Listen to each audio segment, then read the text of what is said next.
guys, ikukwento ko sa inyo, naging journey namin to Mexico.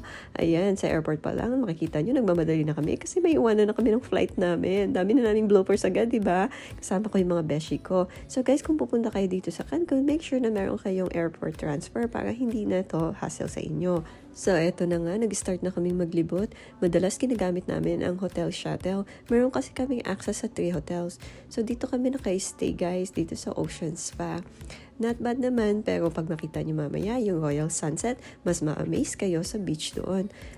O diba, parang nasa Makati lang ang vibes natin. So papunta kami ngayon ng Sunset Royal Beach. Isa ito sa mga pwede naming i-access na hotel. Ano nga bang ibig ko sabihin kapag sinasabi kong may access kami sa ibang hotels? Ganito kasi yun guys.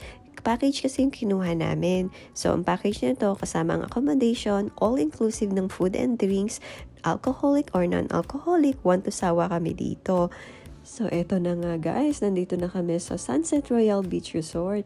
Napakaganda, diba? Talagang beachfront siya. At kung makikita nyo yung water dito, turquoise color talaga guys. Sobrang ganda, as in. Talagang mapapawaw ka. So, meron kami ditong access na mag-suite. Unfortunately, wala kaming access sa restaurant and bars dito. Pero dun sa other 2 hotels, meron. Pwede kaming kumain kahit saang restaurant nila doon. Diba guys, nakakamangha? Sobrang blessed talaga kami at nakapunta kami dito sa Cancun. Actually guys, pinag-ipunan talaga namin to. We work hard for this para makapagbakasyon naman kami. Deserve namin kaya to. Deserve ng lahat po na magbakasyon. What I'm trying to say is, we have to create more memories and more quality time sa family and friends natin. Remember, life is too short. Hindi na po natin may babalik yung mga time na mawawala sa atin. It doesn't have to be expensive naman po. Basta ang mahalaga po ay yung taong makakasama mo ay yung mga mahal mo sa buhay.